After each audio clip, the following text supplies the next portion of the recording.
Greg Phillips here from Australian Musician, and I'm thrilled today to be joined by Alan Lenhoff and David Robertson, authors of this wonderful book, Classic Keys, Keyboard Sounds That Launched Rock Music. Over 400 pages of information on classic keys and beautiful photos. Before we talk about the book, how did you both meet? From my perspective, I had just started looking at vintage keyboards, and so I joined a couple of the forums, and one of the forums that I joined was a combo organ forum in the United States, and Alan was one of the, let's just say, senior members on combo organ, and I'd been following some of his restoration work, and when it came time for us to talk about a book, he was the logical person to talk to. Okay. And Alan, I believe at one point you were a professional musician? Well, you could call it that. I mean, this was mostly something I did in high school to pass the time. And that was pretty much the end of my career as a rock musician. At the age of 18, I folded it up, went to university, and sort of never went back to it until several decades later, when I decided that I needed to go back and rediscover some of these instruments. Yeah. So what kind of discussions led to the creation of this book? Well, the kickoff point was on combo organ, a couple of guys lamenting the fact that there wasn't a good coverage of combo organs in any of the existing books. And as usual, the talk got round to what the cover should look like and what the title should be, but not much further. And I knew that from my design background, I had the ability to put together what needed to be done. And I knew that Alan had the ability to get the writing started and was also sitting in the right area to talk to the people that had been involved in these instruments. And so one thing led to another. It was just one of those fortuitous meetings.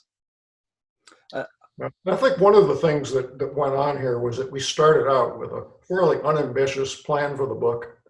And we kept challenging each other, and the book grew and really grew in ambition and scope. And finally, we just had to say, after 7 years, that's enough, and the book was published at that point. But we probably could have gone on for years more, and we would have had a 600-page book. The book concentrates predominantly on keyboards between the 50s and 80s. I guess that the Hammond B is probably the most enduring keyboard of all those, in my opinion. Why do you think that is? It's such a soulful sound, and of all the instruments in the book, this one was probably produced about as long or longer than any of them. The B3 came out in 1955 and was produced until 1975, but you'd never know that it was out of production for so many years because you still see it on stage. And where you don't see it on stage, you see digital emulations of it. You see instruments made by Roland or Yamaha, Nord, and some others. But it's so versatile. It works in so many different kinds of music. You know, we focus on what it does in rock, but it's a mainstay of jazz. It's moved into country. It's just an enduring sound that people have loved for years. Yeah. The Farfisa Compact, which came out of Italy, and no surprise, it was a big sound in Italian pop music, but also was featured on tracks like Percy Sledge's When Man Loves a Woman, Elton John's Crocodile Rock, and even Dark Side of the Moon, Pink Floyd's album. Where do you think that keyboard stands in terms of importance to contemporary music? It's not one that has a huge, obvious following in the vintage keyboard fraternity. It's clearly acknowledged as being one of the identifiable sounds of that period, but the keyboard that's considered more collectible is the Vox Continental, and it has a much more obvious fan base, certainly in the United States. Perhaps in Europe there's a bigger fan base for the Farfisa and a bigger supply, but Alan, you can speak to how many people aspired to Farfisas in the United States. Well, I think the Farfisa was almost the unofficial combo organ of garage bands in the US in the 1960s. So it was the instrument that a lot of 16-year-olds played with their rock and roll dreams. The Vox Continental was more what the stars played. And so today, I think the market for the Farfisa is primarily people who played it back in the day. The Vox sort of transcends that and has its own intrinsic value and I think a richer, more nuanced sound that people really relate to today. The Gibson G101, do you think that keyboard would have been as popular without the Doors and Ray Manzarek? I think that's pretty easy to say no to.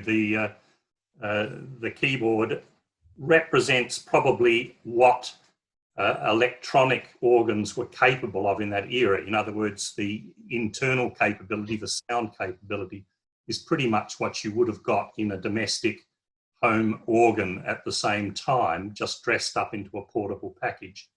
And as such, it suited Ray in terms of having a flat top so he could put his piano bass on the top and having a good palette of sounds that he could draw on.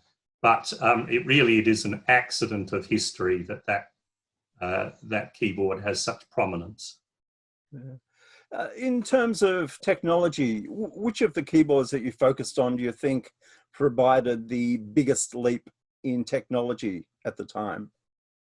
Well, we could take that many different ways, but perhaps the RMI Electra piano is the significant breakthrough keyboard where finally a company had found an electronic circuit that was capable of producing at least an acceptable stage piano sound. And that piano sound was not really bettered for a decade until the Japanese came into the market. That RMI sound was enormously influential in all sorts of music, bands like Genesis. But it has its deficiencies, the primary one being that particular piano, until the very end of its run, didn't have any touch sensitivity. And so when you played a note, it sounded instantaneously. As soon as the switch connection was made, that note sounded, and it sounded at one volume level. You couldn't fudge playing a wrong note like you can on a stringed acoustic piano. I'll nominate one other instrument for a great technology leap forward, and that would be the Mini Moog. Because before that, if you played a Moog synthesizer, some of you may remember the cover of Switched on Bach, and this huge array of modules that were used as a synthesizer with all these chords linking them. And it was complex and didn't really lend itself to live playing. But somehow the Moog company shrunk that into a small package for something that rock players and also jazz players could use and travel with. And it was a far more practical way to get many of the same sounds. How important was the emergence of MIDI? And the aim there was to make it possible for various bits of electronic equipment from different manufacturers to actually communicate with each other. Prior to that, some of the companies had their own bespoke versions of communication protocols between instruments, but MIDI, from a performing musician's point of view, I guess probably more from a professional musician's point of view, was a real significant thing and a really important thing from the point of view of the musical industry. The idea that manufacturers would work together and make sure that they all had compatibility rather than people being locked into a particular product line.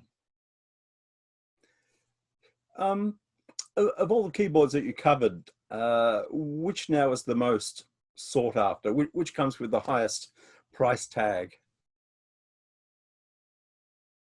Alex, do you want me to take that or not? Why don't you go ahead? Okay, well, once again, you know, there are kind of two answers to that. In terms of highest cost, and also it depends which market you're in, but certainly the one that someone in Australia would have to pay the highest price for is to get hold of a good B3 Hammond. But in terms of the electromechanical keyboards that are featured in the book that aren't Hammonds, the clavinet is a standout instrument that has really held its price. It's highly sought after, and people will buy very beat up clavinets for very large amounts of money, certainly in markets where they're hard to come by, which is somewhat of a surprise for an instrument that many musicians find difficult to incorporate in their performances because of its relatively strident sound, relatively attention-getting sound. I see that you didn't dedicate much space to the Fairlight. Why was that? I'll answer that on the behalf of Australia. So the purpose of the primary purpose of the book was to find a way of cataloguing the enormous number of keyboards that were produced during that 30-year period in a way that's kind of meaningful to the current market. And so what we first of all set out to do was say which of these sounds are enduring sounds and which of these sounds can you actually identify in music. And, you know, we came up with a list of 12 keyboards that you could either clearly identify in or music of that time, or were so significant in terms of their fan base that they needed to be discussed. When it came to the tail end or the digital emulation of instruments, when that started to take hold, it became harder and harder to distinguish which keyboard was actually creating any particular sound. And although you know, the Fairlight was a very important instrument, and for a while there, Australia seemingly led the world in certain areas of that development, there were lots of things going on at the same time. So in the book, for example, we use the Kurzweil K250 as the example of the endpoint of this search for a way to emulate the acoustic piano. And with the Kurzweil, the K250, for the first time in terms of an instrument that was generally acceptable or price acceptable to the market, you could play a grand piano and the average listener would assume you were playing a grand piano. So it kind of marked the point at which the debate about other forms of electromechanical and electronic instruments became mute. You know, there was so much difficulty distinguishing one from another that it really made no difference. Now, as you probably be aware, you know, for the next decade after that, people, when they went to buy a stage piano in a music shop, would you know, audition every single instrument they could find in that shop to see which one they felt had the most believable piano. It became the test of you know, whether a keyboard was worthy of being a good stage or a professional stage keyboard. But in practice, you know, it got harder and harder to distinguish the difference. Yeah, that all makes sense. You have some great endorsements for the book from some amazing players like Rick Wakeman, Chuck Leavell, Steve Naive. How did you acquire those? Well, you know, we reached out to them in some cases through some contacts we had or through publicists. What amazed me was not only these endorsers, but the readers of the book who've been waiting so long for someone to sort of do the glamour photo and treatment of keyboards that has long been reserved for guitar books. There's shelves full of the guitar books. This is really the first very visually striking, oversized book about keyboards. And people like Rick Wakeman had been waiting for this for years. And that's what we hear from readers of the book.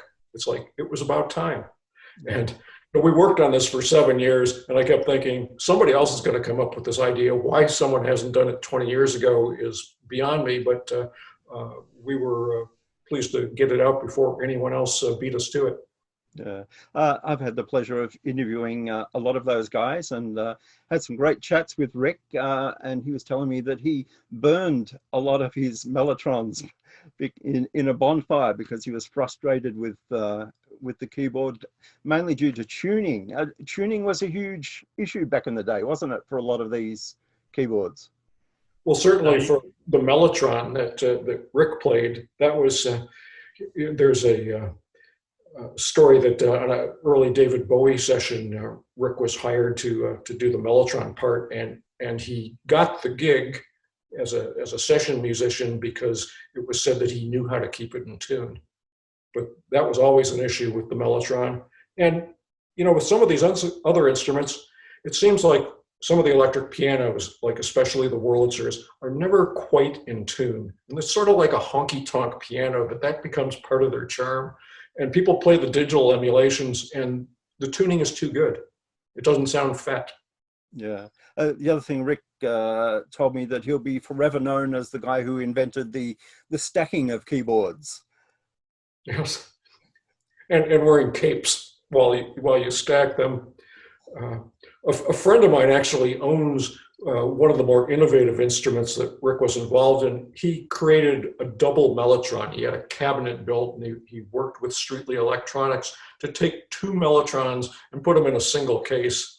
And I don't know what he did with it, if he ended up burning that, but very, very extensive restoration was needed to that. But part of his idea was that he had to find a way to have 2 Mellotron keyboards that were actually in tune with each other.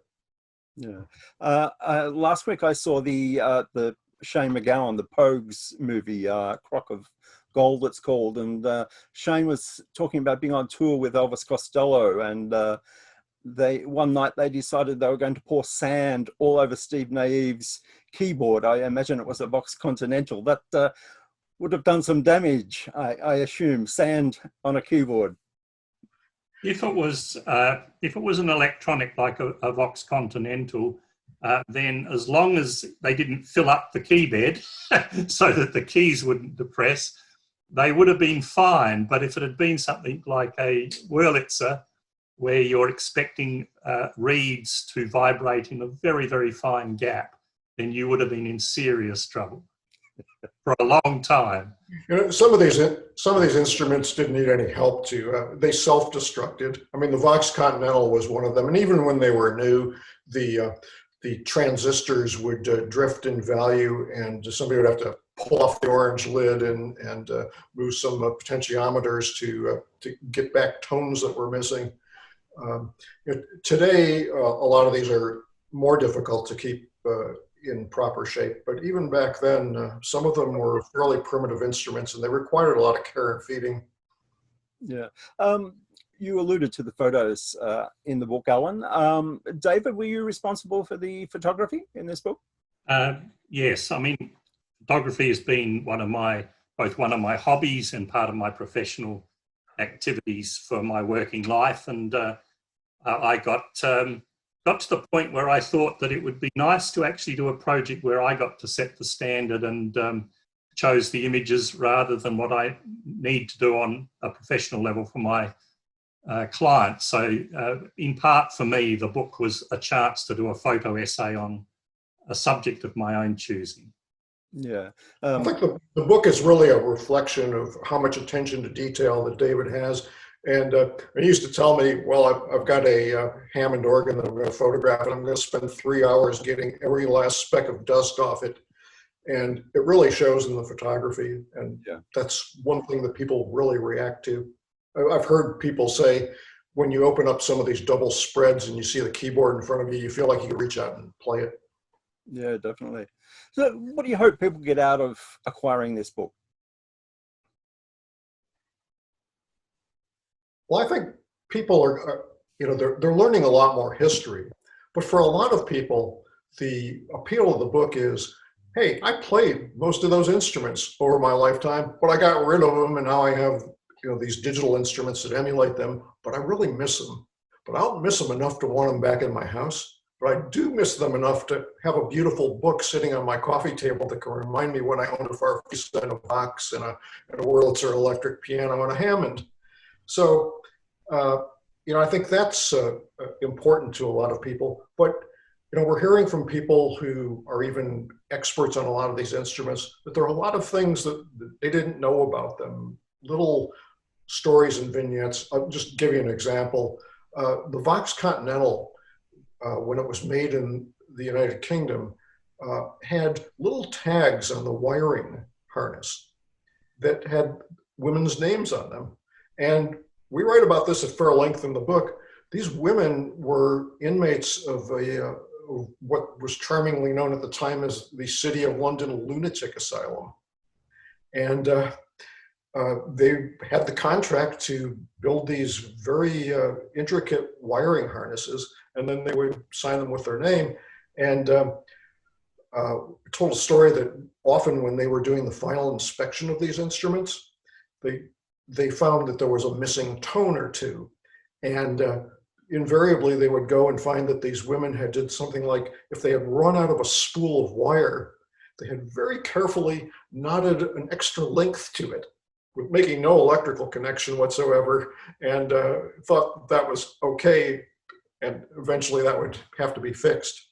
But there's a lot of great stories about the people who built these instruments, the people who played these instruments, and the technology behind them that I think the book is providing enrichment beyond David's beautiful pictures. Yeah, it is indeed.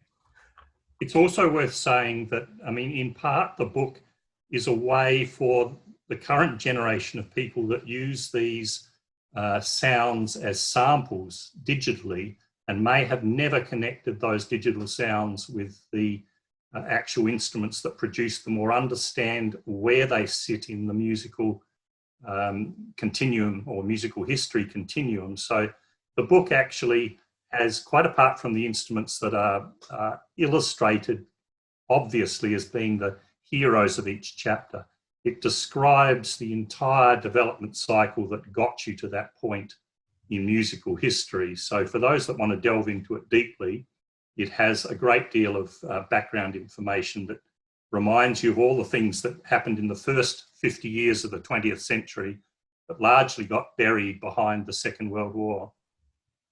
For those interested in acquiring the book, where's the best place they can go to purchase it? Right. The only bookshop that I know of in Australia that's got physical copies to deliver to you instantly is Dimmicks in Rundle Mall in Adelaide. But of course, it can be acquired through Amazon, either Australian Amazon or US Amazon, and many other online booksellers such as Barnes and Noble and others.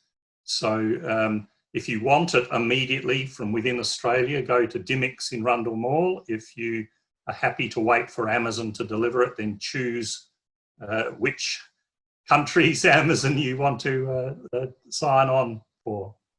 Is that the same in America through Amazon, Alan? Amazon probably is the primary seller, but we're in a lot of American retailers, Target and Walmart, Barnes and Noble, and Barnes and Noble is stocking it in quite a few stores. You know, what I've told people who are outside of the US often is that the book depository, which has worldwide free shipping, has been a good source for a lot of people, especially in some far-flung areas. Well, Classic Keys is the book. Congratulations, guys. It is a wonderful book, both visually and such an interesting read. And thanks for joining us. Well, thank you. That's great.